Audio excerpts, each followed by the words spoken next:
Hi, I'm Olly Murs, and these are my firsts.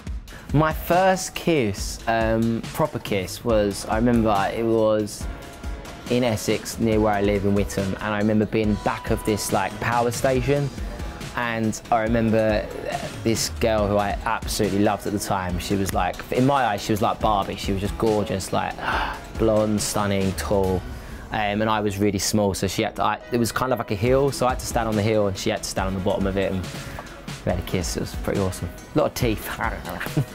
First record I ever bought, I'm gonna go with the cassette days, and this was, I remember buying it in a bargain bin for about 59p, and it was 911, Party People Hey It's Friday Night. Never forget that, it was a great moment. First time I met Simon Cowell was 2009. I walked out onto the X and there he was, standing in front of me. Not just Simon, I met obviously all the judges.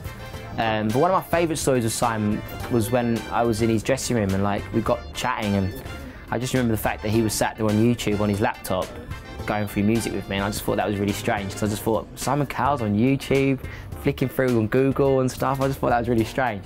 Because I was completely starstruck by him, I just thought I couldn't imagine him doing that. I just thought he had an assistant that did everything.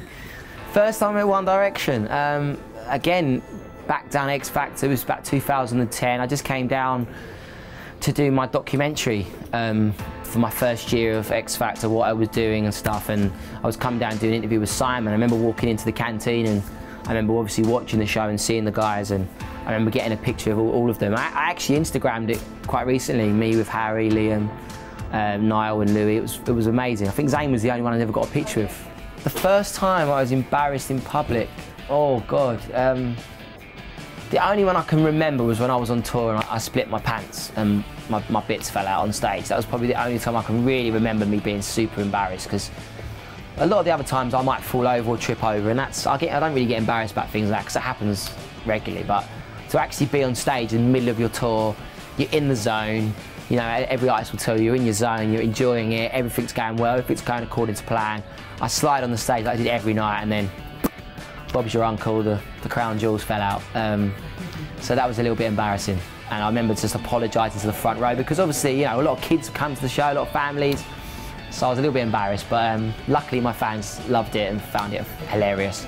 I think I've been reminded every single year that day happens on Twitter. So yeah, good moment.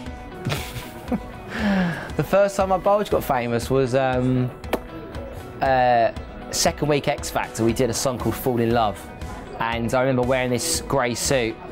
I remember putting it on and no one said anything to me. No one mentioned anything. They just said, oh my God, that suit looks so good. The performance is going to be great. I had all these girls on stage and we were doing quite a retro performance, and I just remember like, did the performance, everything was great. And obviously back then we didn't have Twitter, we didn't have any social platforms. So as soon as I finished the show, didn't think anything of it. And then the next day, you know, looking that everyone was going, oh my God, have you seen the papers? And like every paper was mentioning I had this bulge in my pants. And I was like, oh God. And then literally every page just had me standing there, and they were putting arrows towards it and all sorts. I was quite embarrassed. But luckily it looked good for one night only.